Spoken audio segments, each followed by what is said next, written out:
My name is James Carter. I'm 92 years old, and in August of 1944, I watched the German military make the biggest miscalculation of the Second World War. I was there, sitting in a GMC deuce-and-a-half truck loaded with artillery shells, about to drive 300 miles through roads the enemy had destroyed. I saw it happen, and what I witnessed changed everything I understood about how wars are won, how human beings overcome impossible odds, and what real power looks like when it's unleashed on the world. I was 19 years old, assigned to the 3916 Quartermaster Truck Company, African American unit. We weren't allowed in combat roles back then, you see. Segregated army, couldn't eat where white soldiers ate, couldn't use their facilities, couldn't fight beside them. But we could drive trucks. And in late August 1944, that's exactly what they needed us to do. Drive trucks. Through exhaustion that made us see things that weren't there. Through mechanical failures that should have stopped us cold. Through weather and roads and distances that every military textbook said would defeat us. They called it the Red Ball Express. And I learned years later that German generals had calculated our supply lines, measured the distance from Normandy beaches to Patton's advancing Third Army, done the mathematics with Prussian precision, and concluded with absolute certainty that we would fail within 48 hours. General Jodl himself told Hitler's staff that Patton would grind to a halt, that no army could sustain such speeds, that physics and logistics made success impossible. They were wrong. And I spent 82 days proving it, 1 mile at a time. Let me take you back to that first briefing. August 25th, 1944.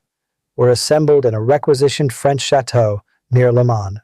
Lieutenant Colonel Loren Ayers is standing at the front, and you could see in his face that even he wasn't sure what he was asking was possible. The room smelled like diesel fuel and cigarette smoke and nervous sweat. We'd been running supply operations since D-Day, already exhausted, and now they wanted more.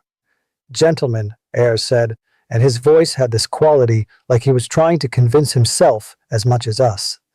"We're going to create a one-way highway from Cherbourg all the way to the front lines.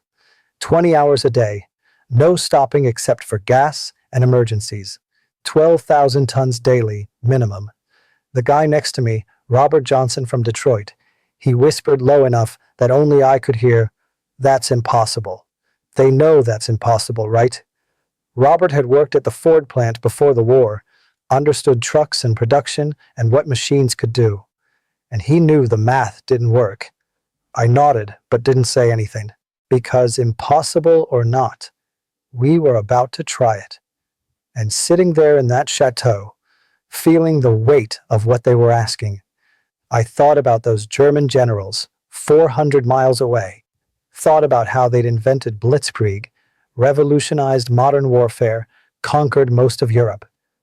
They understood mechanized war better than anyone alive. If they said our advance would stall, maybe they were right. Maybe we were about to learn that American confidence couldn't overcome German expertise. That thought lasted about 3 days. Then we proved them wrong so completely it must have shattered their understanding of how war works. The first convoy rolled out on August 26th. I was driving that deuce-and-a-half, loaded with 105mm shells, and the truck was overloaded, 7 tons, when it was rated for 5. The springs groaned when we hit bumps. The engine whined climbing hills, but it moved, and that's what mattered. We painted slogans on our trucks to keep our spirits up. Mine said Patton's Blood Bank in white paint on the driver's side door. Robert said Detroit to Berlin Express. Another driver in our company, kid named Marcus from Alabama, he wrote Hitler's worst nightmare across his tailgate.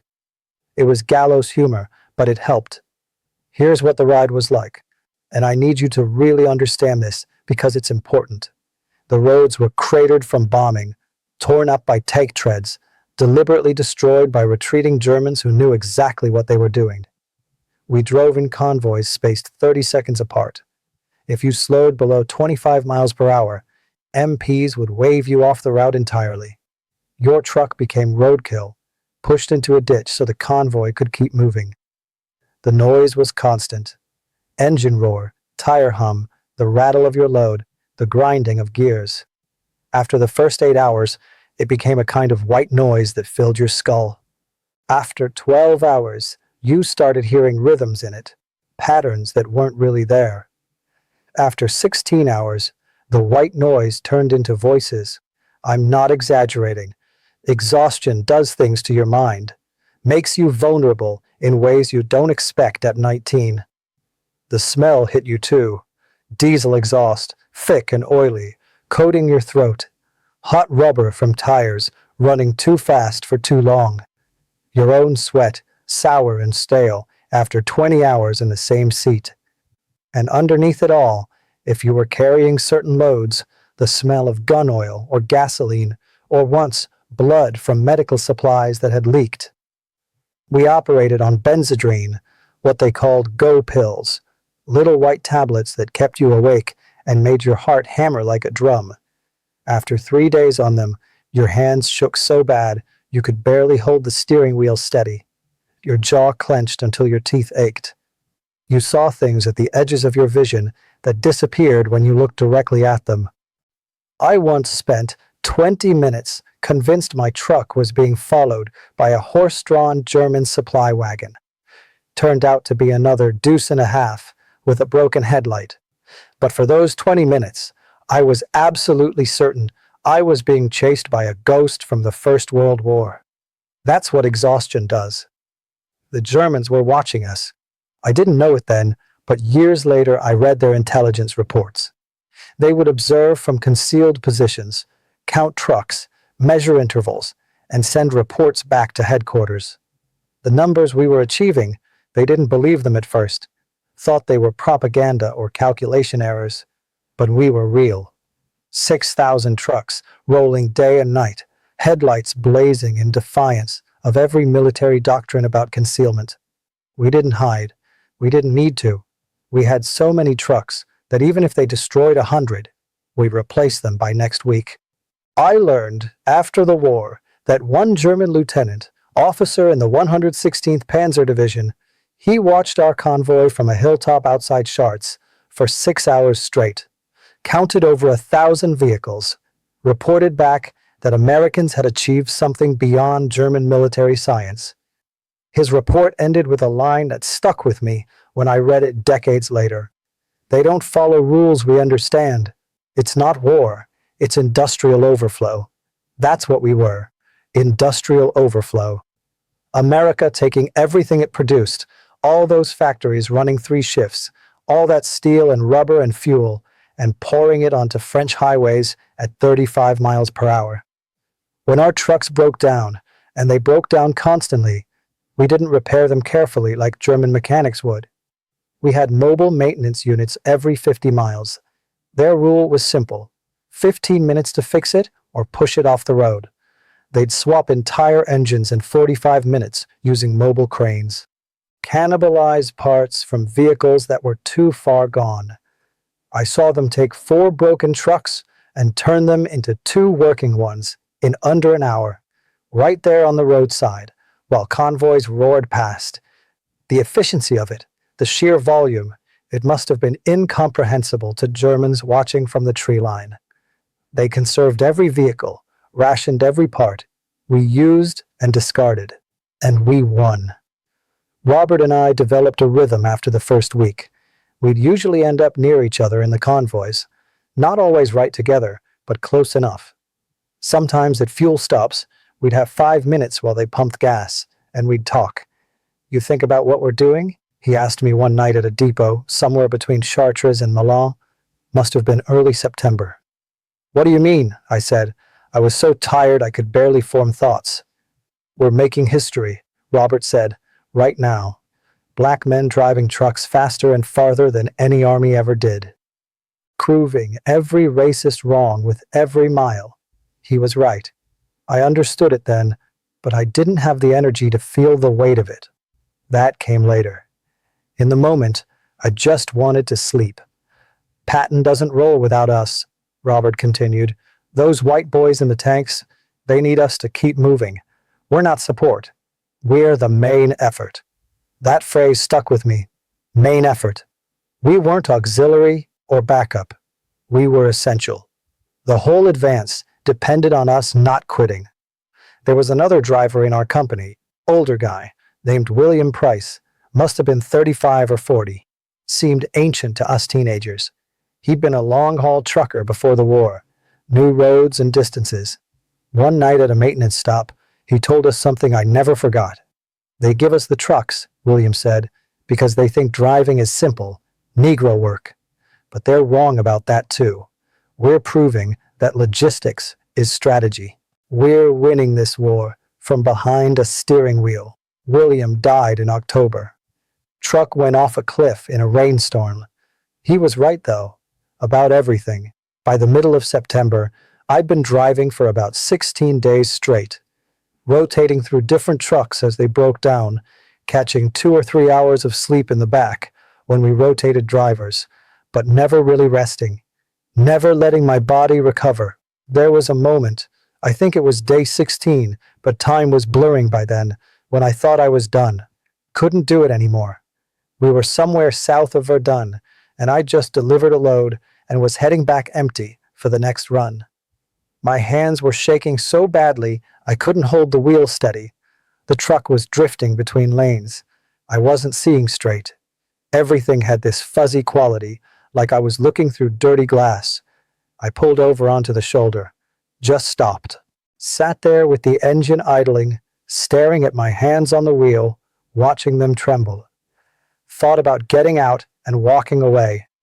Just walking into the French countryside and letting someone else deal with the truck, with the supplies, with the whole impossible operation. I couldn't do it anymore. My body had reached its limit, and something in my mind was starting to break. That's when Robert pulled up behind me, saw me stopped, knew something was wrong.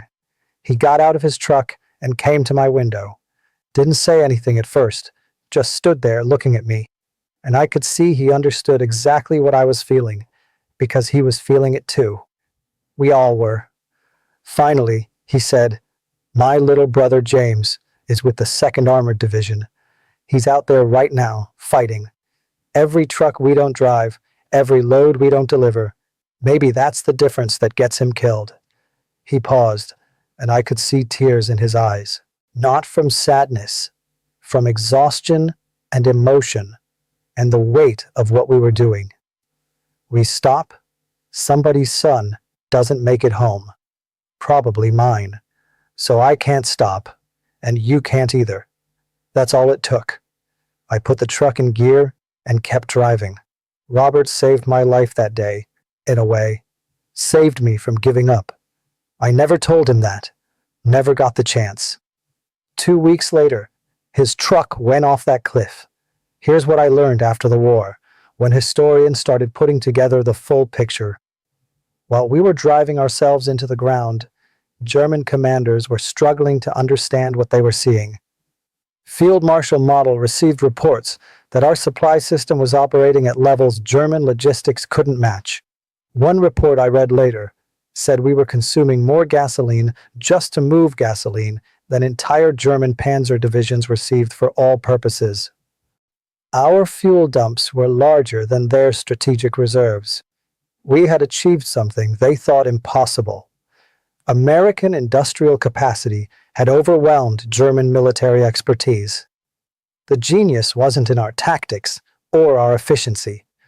We were neither tactical nor efficient. The genius was in sheer volume. We could afford to waste what Germans had to conserve. By early September, we were delivering over 12,000 tons daily across distances that should have made it impossible. Patton's divisions were advancing 50, 60 miles some days. The Germans calculated maximum advance at 30 miles under optimal conditions. We were doubling it, not through better tactics, but through better supply. Every time Patton's tanks stopped for fuel, we were already there waiting. The Germans would plan defensive positions, assuming he needed a day to resupply. We did it in 2 hours. Their entire defensive strategy was based on assumptions we were proving false. I remember one delivery, must have been mid-September, when I arrived at a forward fuel depot and found tanks waiting in line. Sherman tanks from the 4th Armored Division, engines running, crews standing around smoking and joking. They'd advanced 60 miles that morning, stopped for gas at noon, and were ready to go another 30 in the afternoon. The speed of it, the casual confidence, it must have been terrifying to German forces trying to establish defensive lines. They couldn't dig in fast enough. We kept them running. Let me tell you something about being a black soldier in a segregated army, fighting a war against an enemy who believed in racial superiority. Because this is important, and it gets forgotten too easily. 75% of Red Ball drivers were African American. We were denied equal rights at home, couldn't vote in many states, couldn't eat in white restaurants. The army we served kept us separate, considered us unfit for combat roles, treated us as second class. But they needed us to drive trucks, and we drove those trucks with a fury that amazed everyone, including ourselves. Because we understood something the German generals never did. We were fighting two enemies. We were fighting the Nazis, obviously, but we were also fighting every racist lie that said we were inferior, incapable, lacking initiative or intelligence or courage. Every mile we drove proved that wrong. Every delivery we made on time, under conditions that should have broken us, demolished the lie. We knew what Hitler's ideology said about us. His racial theories declared us subhuman, and we took profound personal satisfaction in proving him wrong while helping to destroy his regime. We were defeating Nazi racism with truck keys and determination. There's a story I heard years later. Can't verify it, but it feels true. German POWs were sometimes used as labor to load Red Ball trucks. These German soldiers, fed propaganda about racial inferiority, found themselves working under African American sergeants who calculated weight distributions faster, who spoke better English than their own officers, who treated prisoners fairly despite everything the Nazis had taught them to expect. Some of those German prisoners had their worldviews shattered just by watching us work, just by recognizing our competence and humanity. That's a victory too. Maybe smaller than military conquest, but a victory nonetheless. One time at a fuel depot, I met a white officer from Georgia. Southern accent so thick I could barely understand him. Back home, he wouldn't have let me use the same water fountain, but he watched us working for a while, then came over and said something I'll never forget. "Y'all are keeping this whole army moving," he said. "I don't understand half of what I was taught anymore." Just that admission. Then he walked away. Small moments, but they accumulated. They meant something.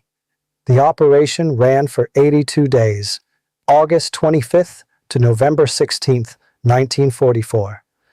By the time rail lines were repaired enough to take over most transport, we'd moved over 400,000 tons of supplies. I read the exact figure later, 412,193 tons.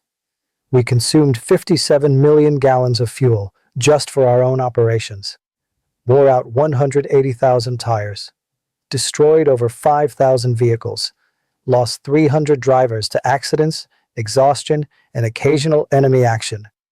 Robert Johnson was one of those 300. His truck went off a cliff in a rainstorm in October. He was 21 years old, died hauling ammunition to soldiers he'd never meet, fighting for a country that didn't give him equal rights.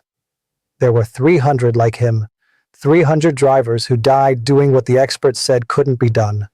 Their names are mostly forgotten. But what we accomplished isn't. We enabled the liberation of France, Belgium, and Luxembourg. We enabled Patton's advance to the German border. Military historians estimate we shortened World War II in Europe by 6 months. 6 months. At the war's intensity in late 1944, 6 months equals millions of lives. Soldiers who didn't die in combat, civilians who didn't starve in occupied territories, Holocaust victims who were liberated months earlier than they would have been. I've spent 70 years trying to reconcile this. I drove trucks loaded with artillery shells that killed people. And in doing so, I helped end a war faster, which saved more lives than the shells took. Is that moral? I don't know. I'm 92 years old and I still don't have a clean answer. But I know it was necessary. And I know we did it when the best military minds in Germany calculated it was impossible. We came home in 1945. Came home to segregated America, where we still couldn't eat in certain restaurants or vote in certain states. Came home to a country that didn't want to acknowledge what black soldiers had accomplished. For decades, the Red Ball Express was a footnote. White generals got credit for victories we enabled. Patton's brilliance was celebrated without mentioning the black drivers who kept his tanks fueled. For 50 years, we were forgotten. That changed slowly. Historians started piecing together what really happened, who really did the work. In 1994, on the 50th anniversary of D-Day, the United States Postal Service issued a commemorative stamp honoring the Red Ball Express. I was there at the ceremony in Washington, 70 years old, standing with other veterans, some in wheelchairs, some using canes. All of us old men remembering when we were young and strong and pushed our bodies past every limit. I cried at that ceremony. I'm not ashamed to say it. Stood there with tears running down my face, because after 50 years, someone was finally acknowledging that we mattered, that our exhaustion at skill and determination had been essential to victory, that we'd earned our place in history. I think about those German generals often, the men who calculated that we'd fail, who did the mathematics with precision and came to conclusions that seemed irrefutable. General Jodl, analyzing supply rates and concluding Patton would halt within 48 hours. Field Marshal Model, studying our operations and realizing German military science had no answer for American industrial abundance. They weren't stupid. They were brilliant military minds, trained in the best academies, experienced from years of warfare. They understood logistics better than almost anyone, but they calculated based on what they would do, what their resources allowed, what their doctrine permitted. They never considered that Americans might simply ignore the limitations they considered inviolable, that we might waste resources they would conserve, that we might drive trucks until they collapsed, then get new trucks and keep driving, that we might operate on principles so different from theirs that our success looked like chaos to their ordered minds. After the war, some of those German officers admitted what the Red Ball Express meant to them. Field Marshal Model wrote in his final report, "We were not defeated primarily by American tanks or planes, but by American trucks." General Jodl, the man who'd been so confident in August that we'd fail, he testified at Nuremberg that the Red Ball Express convinced him Germany couldn't win. Not Normandy itself, not the breakthrough, but the trucks, the endless, unstoppable trucks.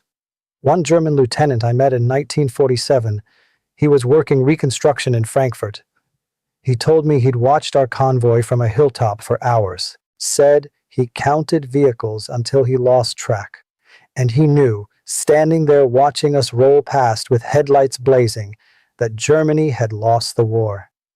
Not because of your weapons, he told me in halting English, but because you had more trucks than we had soldiers. How do you fight that? You can't. I'm 92 years old now. I've outlived most of my generation, outlived Robert and William and Marcus and most of the men I drove with. I've seen the world change in ways we couldn't have imagined in 1944. But the lessons of those 82 days remain clear to me, maybe clearer now than they were then. What I learned on the roads of France is this: never underestimate what people can accomplish when they understand their work matters. We drove 20 hours a day, not because we were superhuman, but because we knew every mile shortened the war. We functioned beyond our physical limits, because the mission was larger than our discomfort. We succeeded at tasks the smartest military minds in the world declared impossible, because nobody told us the mathematics made it hopeless. Or maybe they did tell us, and we just didn't care. Here's the deeper truth, the thing I've spent 70 years understanding. In modern war, logistics is strategy. The side with better supply systems beats the side with better tactics. American trucks mattered more than German panzers. The unglamorous work of supply and transport and maintenance, the work done by thousands of soldiers whose names nobody remembers, that was the real victory. We were support. We were the main effort. And everything else, all the tactics and the heroism and the brilliant maneuvers, they mattered less than the simple ability to deliver 12,000 tons daily across 400 miles of damaged roads. That's what won the war in Europe. Not genius, but persistence. Not elegance, but volume. Not conservation, but abundance applied with relentless consistency. Music. This channel exists to share stories like this. Stories of ordinary people doing extraordinary things. Stories of moments when history turned on decisions nobody remembers and work nobody celebrated. If this story meant something to you, I'd appreciate if you'd subscribe and share it with someone who needs to hear it. Leave a comment telling me about a time you accomplished something everyone said couldn't be done. I read every comment. I respond when I can, because your stories matter too. We're all part of something larger than ourselves. The Red Ball Express taught me that. I want to hear how that lesson shows up in your life. I'm 92 years old. My hands shake now from age instead of exhaustion. I can't drive anymore, haven't in 5 years. But I remember every mile of those 82 days. Remember the smell of diesel and hot rubber. Remember Robert's voice telling me we couldn't stop. Remember the sound of 6,000 engines that never quit rolling. The German generals who calculated we'd fail in 48 hours, they learned something about American character that their military science hadn't prepared them for. They learned that we don't accept limitations the way Europeans do, that we waste in order to win, that we're not elegant or efficient, but we're relentless. And in total war, relentless beats elegant every single time. We drove for 82 days when we were supposed to fail in 2. Every day after the 48th hour, they were wrong. That's what I witnessed in 1944. Not just a logistics operation, but the sound of expertise shattering, the sight of impossible becoming routine, the feel of a steering wheel in exhausted hands, proving that determination matters more than calculation. Thank you for listening to An Old Man's Memories. Thank you for keeping this history alive. And remember, when someone tells you the mathematics make your goal impossible, when the experts calculate you'll fail, when conventional wisdom says quit, just keep driving. We did, and we changed the world at 35 miles per hour.